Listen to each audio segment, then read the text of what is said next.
Hello everyone. Delhi high court ने एक पति के ऊपर लगाया है 1 लाख रुपए का जुर्माना। अब पति के ऊपर ही क्यों लगाया गया है जुर्माना, और दिल्ली हाई कोर्ट ने ये भी बोला है ओपन कोर्ट में मौखिक रूप से ओरली कि भाई पति आपको 1 लाख रुपया जुर्माना अभी का अभी भरना पड़ेगा और माफ़ीनामा भी मांगना पड़ेगा। क्या कर दिया था पति ने ऐसा जो उसे जुर्माना भी भरना पड़ेगा और माफ़ीनामा भी मांगना पड़ेगा? बहुत दिलचस्प है।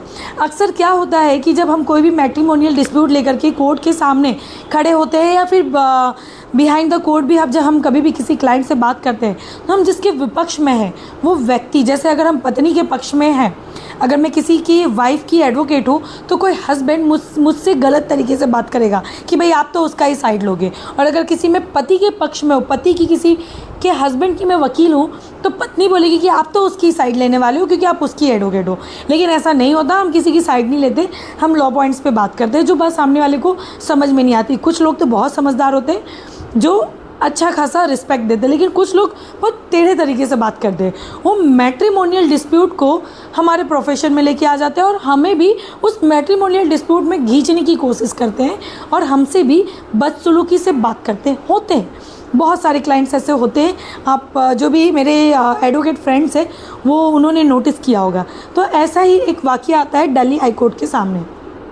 मैट्रिमोनियल डिस्प्यूट चल रहा है, हस्बैंड जो है वो पत्नी की वकील से बहुत ही इररिस्पेक्टफुली बात करता है, बहुत ही बदसलूकी से बात करता है जो कोर्ट को रास नहीं आता। कोर्ट को ऐसा लगता है कि भाई ये आदमी एडवोकेट से इससे बात करेगा, तो कोर्ट ने ऑन द स्पॉट तभी ही उस पति के अगेंस्ट ये ओरली बोला कि भाई आपको 1 लाख रुपए का जुर्माना भरना पड़ेगा आपकी इस बदसलूकी के लिए, और आपको अभी का अभी माफ़ी भी मांगना पड़ेगा वकील से जो आपने बदसलूकी की है। तो मुझे तो ये फ़ैसला जो है दिल्ली हाई कोर्ट का बहुत अच्छा लगा है, ताकि लोग समझें और लोग ढंग से बात करें।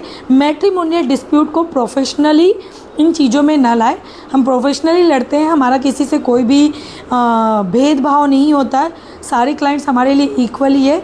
आप जो चाहते हैं हम वो करते हैं। ऐसा नहीं है कि हमने आपका डिवोर्स करवाया या फिर हम कुछ मैट्रिमोनियल डिस्प्यूट क्रिएट कर रहे हैं, ऑलरेडी क्रिएट है उसको हम सॉल्व करने की कोशिश कर रहे हैं बस।